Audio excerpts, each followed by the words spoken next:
ബീഹാറിൽ നാലാം ഘട്ട തെരഞ്ഞെടുപ്പ് ആരംഭിച്ചു. 7 ജില്ലകളിലായി 55 നിയമസഭാ മണ്ഡലങ്ങളിലാണ് വോട്ടെടുപ്പ്. 776 സ്ഥാനാർത്ഥികൾ ജനവിധി തേടി രംഗത്തുണ്ട്. വിവരങ്ങളുമായി മനുശങ്കർ ചേരുകയാണ്. മനു, 55 നിയമസഭാ മണ്ഡലങ്ങളിൽ നിന്നായി 776 സ്ഥാനാർത്ഥികളാണ് ജനവിധി തേടുന്നത്. വോട്ടെടുപ്പ് കൃത്യസമയത്ത് തന്നെ ആരംഭിച്ചോ?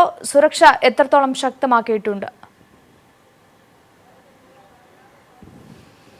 അഞ്ചു NDA മഹാസഖ്യം ഇഞ്ചോടിഞ്ച് പോരാട്ടം നടക്കുന്ന നാലാം ഘട്ട വോട്ടെടുപ്പ് കൃത്യം 7 മണിക്ക് തന്നെ ആരംഭിച്ചിരിക്കുകയാണ്. പൊതുവെ രാവിലെയിൽ ഇത്തരത്തിൽ സാമാന്യം ഭേദപ്പെട്ട രീതിയിലുള്ള ഒരു ജനസാന്നിധ്യം തന്നെയാണ് മിക്ക പോളിംഗ് സ്റ്റേഷന് മുമ്പുകളിലും കാണാൻ സാധിക്കുന്നത്. പ്രത്യേകിച്ച് മുസാഫർപൂർ, സിൻഹി അടക്കമുള്ള കുറച്ച് പ്രശ്നബാധിത പ്രദേശങ്ങൾ, ജില്ലകൾ ഉൾപ്പെട്ട 55 മണ്ഡലങ്ങളിലായാണ് തെരഞ്ഞെടുപ്പ് നടക്കുന്നത്. ഇതിൽ 776 സ്ഥാനാർത്ഥികൾ മത്സര രംഗത്തുണ്ട്. ഇതിൽ തന്നെ 253ഓളം സ്ഥാനാർത്ഥികൾ വിവിധ ക്രിമിനൽ കേസുകളിൽ പ്രതികളുമാണ്. ഇതിൽ തന്നെ 57 സ്ത്രീകളും ഉൾക്കൊള്ളുന്നു എന്ന കാര്യവും ശ്രദ്ധേയമായുണ്ട്. എന്തായാലും പ്രത്യേകിച്ച് ഈ മണ്ഡലങ്ങളിലെല്ലാം പൊതുവെ BJPക്ക് കൂടുതൽ പ്രാതിനിധ്യം കൽപ്പിക്കപ്പെടുകയും ചെയ്യുകയാണ്. കഴിഞ്ഞ 2010 നിയമസഭാ തെരഞ്ഞെടുപ്പിൽ തന്നെ 26ഓളം സീറ്റുകൾ BJP നേടുകയും ചെയ്തിരുന്നു. 24 സീറ്റുകളാണ് JDU അടക്കമുള്ളവർ നേടുകയും ചെയ്തിരുന്നത്. ഒരു സീറ്റിൽ മാത്രം RJD ഒതുങ്ങുന്ന ഒരു കാഴ്ചയും ഉണ്ടായിരുന്നു.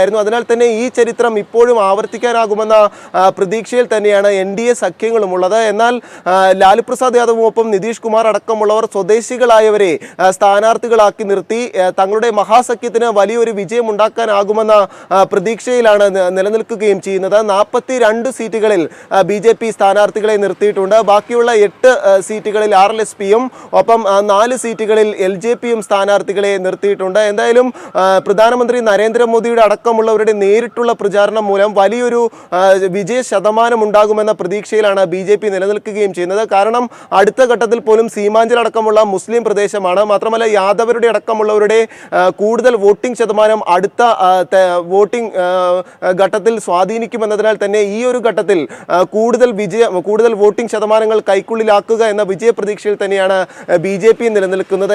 എന്നാൽ മഹാസഖ്യവും നിതീഷിന്റെയും ലാലുവിന്റെയും തന്ത്രങ്ങൾ വിജയിക്കുമെന്ന പ്രതീക്ഷയിലും നിലനിൽക്കുന്നു. 13,149 പോളിംഗ് ബൂത്തുകളാണ് സജ്ജീകരിച്ചിട്ടുള്ളത്. ഇതിൽ തന്നെ 43ഓളം മണ്ഡലങ്ങളിൽ ഉൾക്കൊള്ളുന്ന പോളിംഗ് ബൂത്തുകൾ റെഡ് അലേർട്ട് പ്രഖ്യാപിച്ചിട്ടുമുണ്ട്. അതിനാൽ തന്നെ 7 മണി മുതൽ 4 മണി വരെ 4 മണിക്കുള്ളിൽ 8 മണ്ഡലങ്ങളിലും ഒപ്പം 3 മണിക്കുള്ളിൽ തന്നെ 4 മണ്ഡലങ്ങളിലും വോട്ടിംഗ് അവസാനിക്കും. എന്തായാലും കനത്ത സുരക്ഷയാണ് ഏർപ്പാടാക്കിയിരിക്കുന്നത്. അർദ്ധസൈനിക വിഭാഗങ്ങളടക്കമുള്ളവർ സ്ഥലത്ത് സന്നിഹിതരുമാണ്. എന്തായാലും ആദ്യ കുറച്ച് മിനിറ്റുകളുടെ ഫലങ്ങൾ പുറത്തു വരുമ്പോൾ സാമാന്യം ഭേദപ്പെട്ട രീതിയിലുള്ള ജനസാന്നിധ്യമാണ് സമ്മതിദാന അവകാശം വിനിയോഗിക്കാനായി വിവിധ പോളിംഗ് ബൂത്തുകളിൽ സജ്ജരായിരിക്കുന്നത്. അഞ്ജു, മനു, BJPക്ക് തന്നെയാണ് ബീഹാറിൽ മുൻതൂക്കം. ഒപ്പം ഈ മണ്ഡലങ്ങളിൽ ഏതൊക്കെ പാർട്ടികൾക്കാണ് മുൻതൂക്കം, ഒപ്പം അവരുടെ പ്രതീക്ഷകളും? അഞ്ജു, തീർച്ചയായിട്ടും ഇപ്പോൾ NDA സഖ്യത്തിന് തന്നെയാണ് ഈ നാലാം ഘട്ടത്തിൽ കൂടുതൽ മുൻതൂക്കം കൽപ്പിക്കപ്പെടുകയും ചെയ്യുന്നത്. കാരണം ലോക്സഭാ തെരഞ്ഞെടുപ്പിലായാലും കഴിഞ്ഞ നിയമസഭ 2010 നിയമസഭാ തെരഞ്ഞെടുപ്പിലായാൽ പോലും കൂടുതൽ ഇത്തരത്തിൽ വോട്ടിംഗ് ശതമാനം നേടുന്നതിലും സീറ്റുകൾ നേടി വിജയിക്കുന്നതിലും BJP തന്നെയായിരുന്നു മുന്നിട്ട് നിൽക്കുകയും ചെയ്തിരുന്നത്.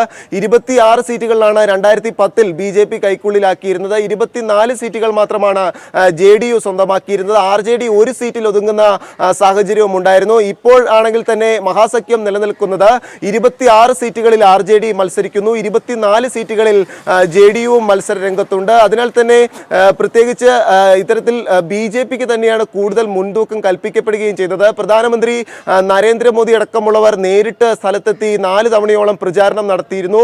പ്രത്യേകിച്ച് ദീപാവലി അടക്കമുള്ള പടക്കത്തിന്റെ അടക്കമുള്ള അമിത്ഷായുടെ വിവാദ പരാമർശങ്ങൾ എത്രത്തോളം ബാധിക്കുമെന്നതും ശ്രദ്ധേയമായി എല്ലാവരും ഉറ്റുനോക്കുന്നുണ്ട്. എന്നാലും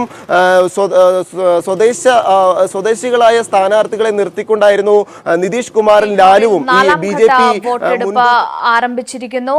55 മണ്ഡലങ്ങളിലെ 776 സ്ഥാനാർത്ഥികളാണ് ജനവിധി തേടുന്ന വിവരങ്ങളാണ് മനുശങ്കരൻ നൽകിയത്.